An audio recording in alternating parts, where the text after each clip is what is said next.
9, 8, 7, 6, 5, 4, 3, 2, 1.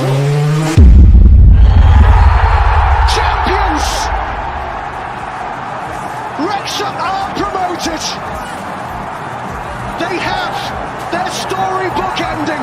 You can walk through the fire. You can walk through the fire. When it's down to the wire. You can walk through the fire. Howdy, everybody. Welcome to the Wrexham Texan. My name is Jake Green. Thank y'all for joining me today. I'm in a completely different place than what I've ever been before. I'm in a phone booth, supposedly soundproof phone booth in this co-working space. I'm currently homeless in Atlanta. We sold our house, and yeah, so I had to find a co-working space where I could do the podcast out of because I can't do it at the friend's house that we're currently staying at. So I'm in you can see like the camera where you are is up against that wall and my head is against this wall. So it's about 2.5 feet of space total, front to back, and about 3 feet of space side to side. So it's a little tight in here. And it's not the ideal place to do a podcast. It's not completely soundproof. I can still hear some music coming in from the outside, but it's fairly comfortable, and it'll do for the next few weeks. So yeah, y'all, first off, before we get to anything else, happy late birthday to Mr. James McLean, our captain, our beast, our enforcer, the guy who everybody loves to hate. Love this man, love watching him play, love what he stands for. I like his off-field antics as well as his on-field talent. Just, yeah, one of the most entertaining players to watch in League One, that's for sure. So happy birthday, James McLean. You can also go watch this sick little compilation, I believe, that Beardy Wrexham made. We're not going to watch it with sound because we will get, from Giacomo Cobianchi. There we go. We will get dinged, but he made an awesome little highlight reel for the Macker right there. So yeah, go check that out. There you go. Yeah. At G_Cobianchi. There you go. Y'all, heck of a week, heck of a game. Monday games are weird. You know, we don't play very many of them. I wasn't expecting it. It wasn't something that had registered that we played on a Monday and not a Tuesday until the morning of, and then sat down and had a phenomenal time watching that game. Fortunately, I had nothing else going on that morning, so I was able to watch the whole thing from beginning to end, and it was beautiful. So let's watch some highlights and we'll chat about it. And if you have any comments or questions or want to tell me I'm an idiot, then just put it in the comment section and I'll respond. We can't play with sound. We will get copyright stricken, and taken off of YouTube. YouTube does that super quickly. But this game, man, it was super entertaining. I thought it felt like we were in control until the last 10 minutes. Overall, I thought everybody played extremely well. I thought we got off to a great start. What really helped us was obviously over in the Wickham Charlton game. Charlton just came out screaming. Got that 2-0. I think it was 2-0 at halftime, and that kind of set the stage. You know, that kind of stuff filters down to the players, so they knew that Charlton was helping us out. But we had some great shots on goal. In the first, or at least that one shot on goal in the first 10 minutes. And yeah, their goalie acting like he got booted on the head or something ridiculous. Was this Rathbone? Yeah, Rathbone. Good little flick in. Their goalie, come on, quit acting. I thought Okonkwo had some great balls down the pitch this game. He had one in particular. McLean, the day before his birthday, really thought he was going to put that one in. He just didn't quite put it in the bottom left-hand corner. That was a brutal miss right there.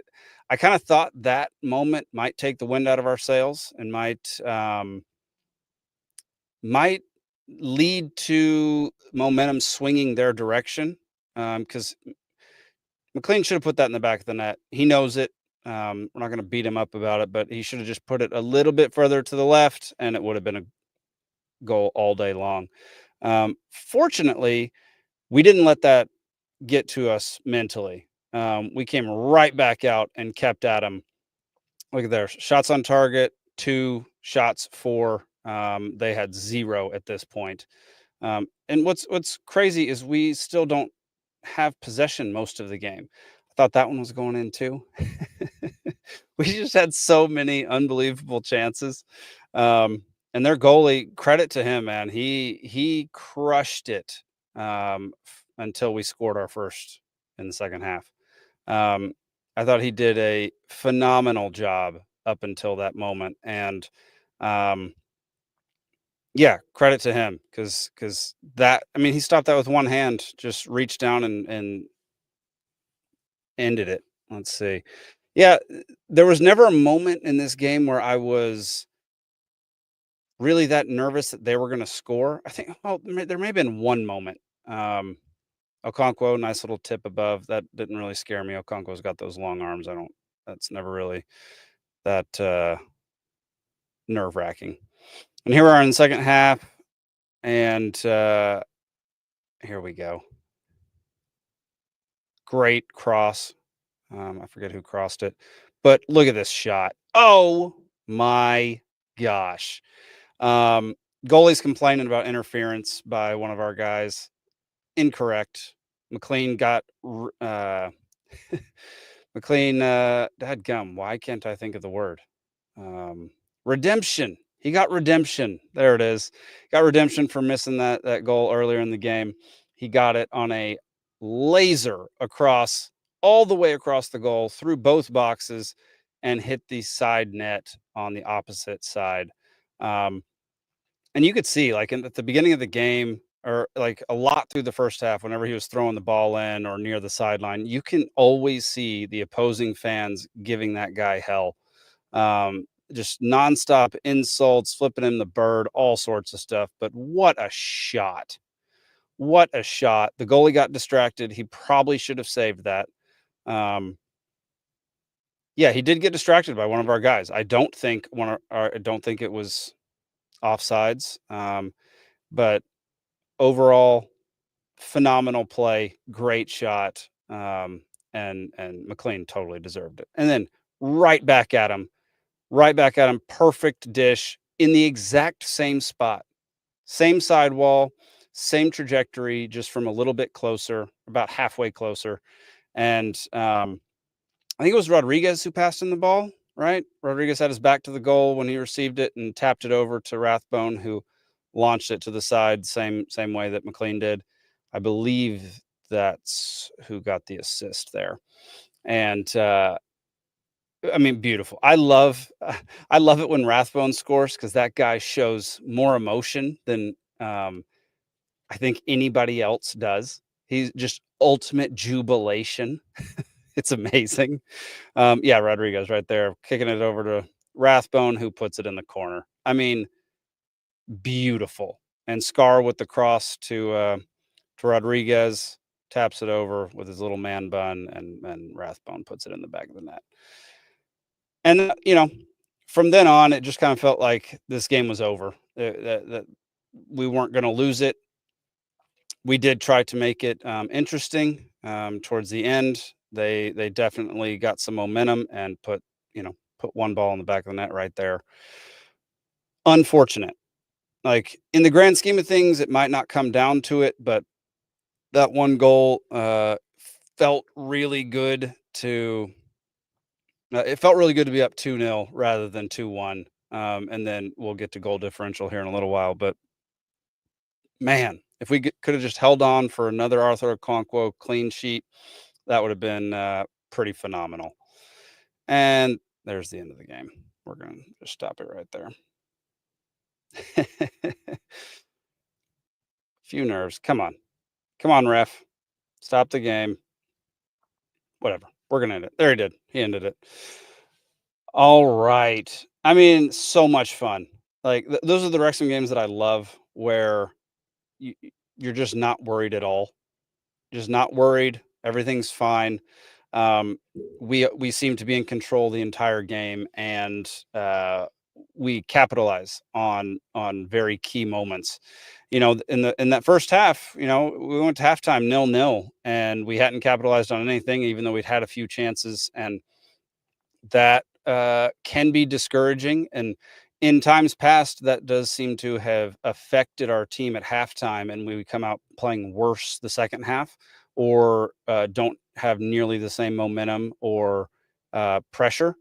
That was definitely not the case this time. We maintained that same level of intensity and pressure as soon as we came out of halftime, and I thought that was that kind of spoke to the coaches, the staff, Parkey and his fellow coaches. Like, I just thought that really spoke to how they handled halftime, which I don't always find to be the case. I don't always find it to be the case that it halftime went well, but this time in particular, they either said the right things or did the right things at halftime to make sure that we were prepared for the second half in the same way we were the first half. So let's talk about some stats real quick. All right, so McLean scored in the 61st minute, 61st, good Lord, 61st minute, Rathbone in the 65th. They dominated ball possession, and it says all this momentum. Like, first of all, we definitely won momentum in the first half. We won momentum up until the point where we scored our second goal.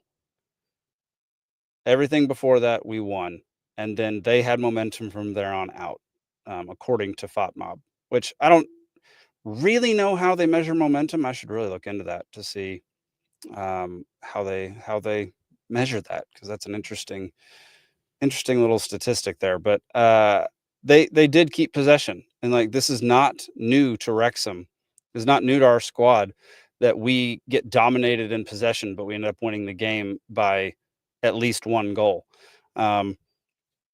That tends to happen for us all the dadgum time, and it's, I don't know. There, you know, I think in years past, maybe decades past, possession was something that seemed very congruent with winning. It seemed very hand in hand with, if you possess the ball for most of the game, you're going to win. I mean, it's similar in most sports, like American football.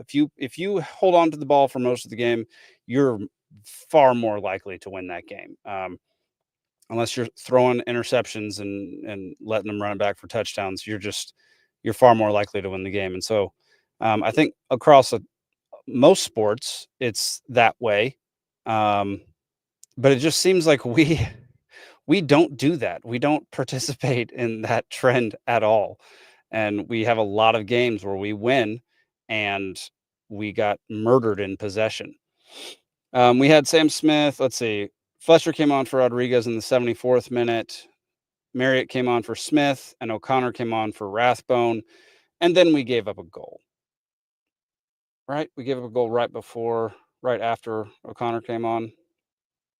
I'm not saying it's O'Connor's fault. I'm just saying that was the sequence of events. Let's see. Look, everybody was in the green.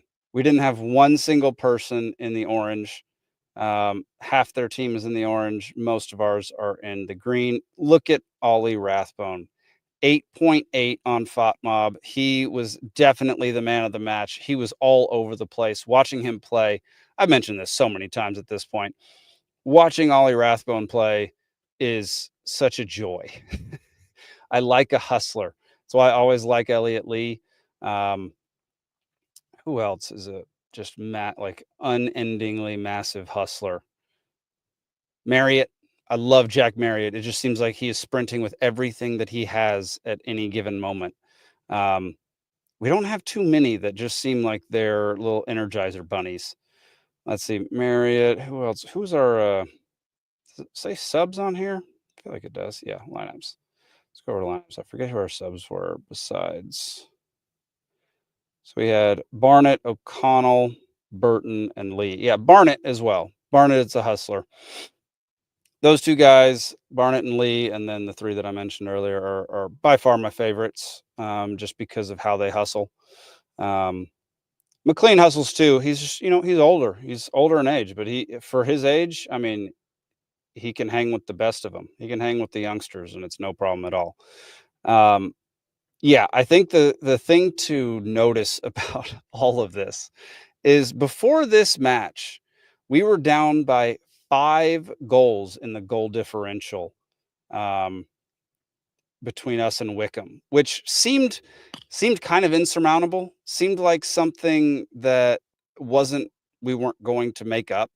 Like, it just seemed like, okay, we have to beat them in points. Otherwise, if we tie, it's going to come down to goal differential and we're going to lose. And then in one single day, we gained 5 goals on them because we won by 1 and they lost to Charlton by 4. Charlton went into Wickham and rolled them. Absolute domination. Let me see if I can pull up that game real quick and show y'all exactly how bad that game was, because it was awful. Let's see. Here you go. I'll bring it up. They scored in the 11th minute, the 24th minute, the 59th minute, and the 62nd minute. They also got a red card in the 90 or in injury time, in the 4th minute of injury time. So that's not ideal for them, considering they're trying to catch Wickham now and get the number 1 seed in the upcoming playoffs. Potentially, reasonably. Here, we'll go look at the table. It is a possibility that Charlton could still get automatically promoted. So they're technically still fighting for that spot. Look at their last 5 games. They've won 4 out of the last 5. They drew the other one. We've won 2 out of our last 5 and drawn the other 3. Wickham has won 3. So they've won more, but they've lost 2 of those. And so we got a little help from Wickham here at the end of the season. And with 2 games remaining, we are up by 2 whole points. So once again, as was the case last week, our fate is in our hands. Was it Friday game? Was it Friday or? Yeah, I think it was Friday. That draw didn't kill us. That draw with a Wickham win didn't kill us because Wickham lost. Wickham lost on Monday, and that the football gods are smiling down upon Wrexham right now at the end of the season and allowing us to now have our fate in our own hands. So let's go look at our final games, our final fixtures of the season. We do have Charlton. So we do have Charlton. And this is what I'm saying. Like, Charlton could still technically get the automatic promotion. If they beat us and they win their game after that, and we lose, and we even tie to Lincoln, if we draw with Lincoln and right, am I doing that math right? If we draw with Lincoln and lose to Charlton, it is quite possible that, we're up by 4 points to Charlton. If we drop the 5 points and they gain 6, they're going to be going up automatically, unless Wickham obviously outplays them. Wickham would need to lose 1 game, right? Wickham, trying to do this math. So Charlton would go up to 88 points. Wickham would need to lose a game, and we would need to lose our last 2 games in order for Charlton to get automatically promoted, which, what a crazy turn of events that would be. Maybe the football gods are actually smiling down on Charlton right now. I don't know. But it sure doesn't feel that way. Yeah, and there's no games in hand. The only team that has 2 games in hand on anybody is Birmingham. And they've already clinched. They can't be. They've already achieved automatic promotion. So the only other way Charlton could do it is if they win twice and Wickham loses once and ties once, which would have them tied, and have Wickham and Charlton tied, and then Charlton would have to make up a 3-goal differential. They're down 28-25 in the goal differential category. So,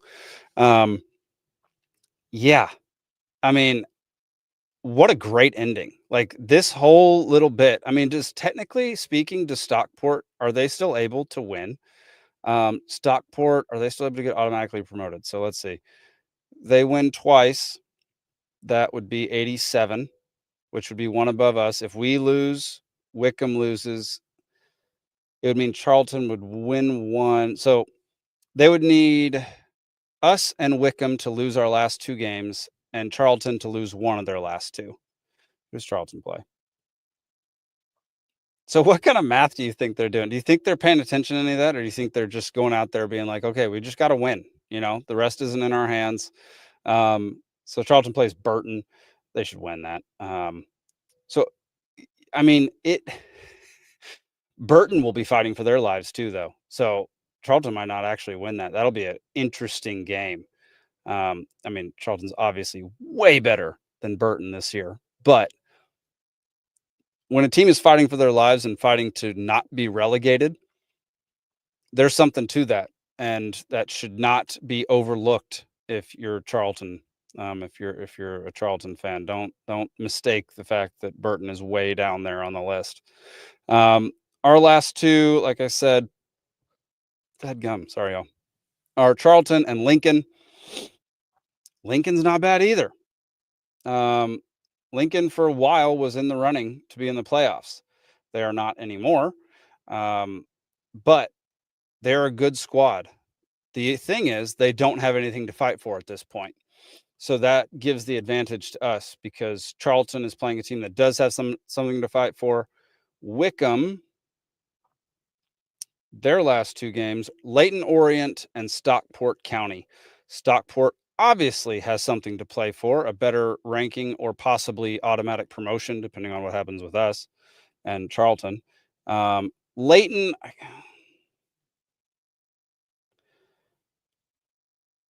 trying to beat out Reading. So Leyton has something to play for too. So Wickham has a massive fight on their hands at the end of this season. And yeah, it is a really entertaining end. And I am very much looking forward to seeing what happens with all this because from the beginning, I said we would get promoted. I thought it would be automatic. There was a time when I was like, well, maybe we'll just get into the playoffs, but I'm fairly certain that I predicted at the beginning of the season we would be automatically promoted. We would be, I can't remember if I said number 1 or number 2. Either way, doesn't matter.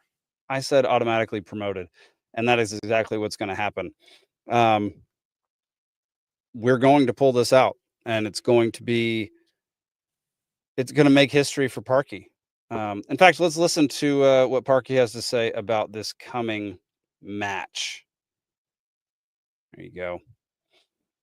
This is from Racecourse Ramble. They posted this part of this interview. There you go. Actually, let me turn it up so y'all can hear. My message to all our supporters is, they unleashed themselves today. I know they responded to the performance, but we need that next week at home. We spoke to the team about no nervousness, there's nothing to lose, and we need that from our supporters. We need the place bouncing next week.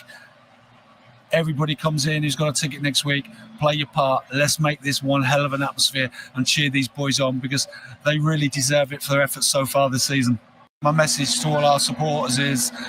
Heck yeah. So that is our gaffer telling anybody who has a ticket to next week's match, home match, to show up, get loud, and create an atmosphere where we cannot be beat. And that's exactly what you should do. I mean, we do it every time, so it's really not that big of a stretch to ask that of the fans, to make it as hostile of an environment as is humanly possible for the incoming squad. And then Rousey's Wrexham Roundup, which used to be Two Beards, the Two Beards Wrexham podcast. Rousey's Wrexham Roundup says, and soon to be, is responding to a Wrexham AFC tweet.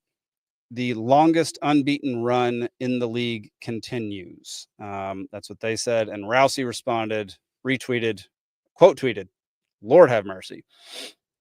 And soon to be the only manager ever across any EFL club to achieve 3 back-to-back promotions, taking it to an impressive 6 promotions for the gaffer in the EFL.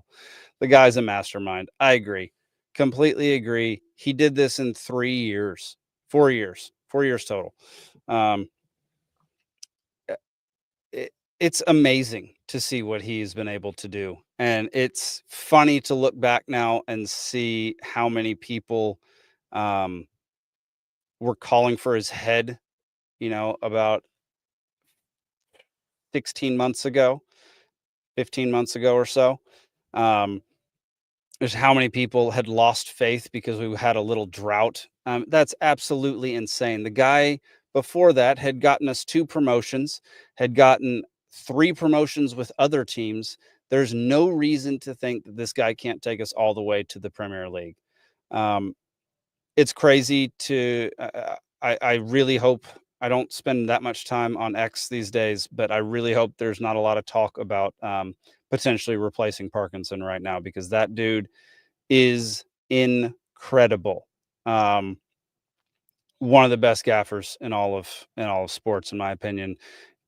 Getting people promoted is difficult. Getting teams promoted is difficult, and doing it from the National League to League 2 to League 1 and now to the championship, give me a freaking break. The guy's a genius. What a great manager. He's brought in the right people. He's built the right squad. He's created the right environment for them to thrive, and they've taken advantage, and they've done exactly what they're supposed to do. So bravo to our phenomenal gaffer, Phil Parkinson. All right, let's predict to both of these things. Let's see. So we will have one more episode before the end of the season. Is it possible for us to clinch this next game? So if we win, we go up to 89. If Wickham loses, we clinch. There you go. This Saturday, if we win and Wickham loses, we clinch. We clinch the automatic promotion. That is a heck of a thing. They play Leyton Orient at 7:30 in the morning. We play Charlton at 12:30. So we'll know before we even start whether or not a victory will send us into the Championship League. Yeah, my heart just started pounding. This is wild. This is just wild. I'm so excited. I cannot wait to see what happens on Saturday. I will be sitting there just on the edge of my seat, probably standing up a lot, probably yelling a lot, maybe with some alcohol in hand. We'll see. It's pretty early in the day, but hey, it's a Saturday, so who cares? So yeah. My prediction is Wickham draws. If actually, is that a thing? If Wickham draws, I did not didn't do that math. If Wickham draws and we win, we've also achieved promotion. So as long as Wickham doesn't win, which I predict Wickham does not win on Saturday, I think I don't know. There's something about it. There's something about Leyton Orient that they're playing that I just don't think. I think Leyton needs it more than Wickham does, because Wickham's in the playoffs no matter what. I think that little extra bit of Reading being right on the heels of Leyton will push Leyton Orient over over on Wickham. So I predict Wickham does not win. I predict we win 2-0 with a resounding victory at home to seal the 3rd promotion in a row. That's my prediction. And we'll see if it comes true. Y'all, if it does, we're going up to the championship, and there's nothing anybody can do about it. And all the naysayers can just shut the hell up. All right, y'all, that'll do it for this episode of the Wrexham Texan. If y'all have any comments, questions, concerns, if you want to come on the show and talk Wrexham football with me, reach out. You can hit me up at jake@peacefulsea.network. You can also hit me up on Twitter, WXMTexan, Twitter or Instagram, X or Instagram, WXMTexan. I'll respond, and we can have a nice chat. So, yeah, if you want to come on the show, hit me up, and we'll see you next week. Look out for some tweets this weekend, because I have a feeling there's going to be some good ones. All right, y'all. We'll see you next week. Peace. Search my soul with all your heart, you're gonna see it, you're gonna see it. And if you knock my soul with all your strength, you're gonna find it, you're gonna find it.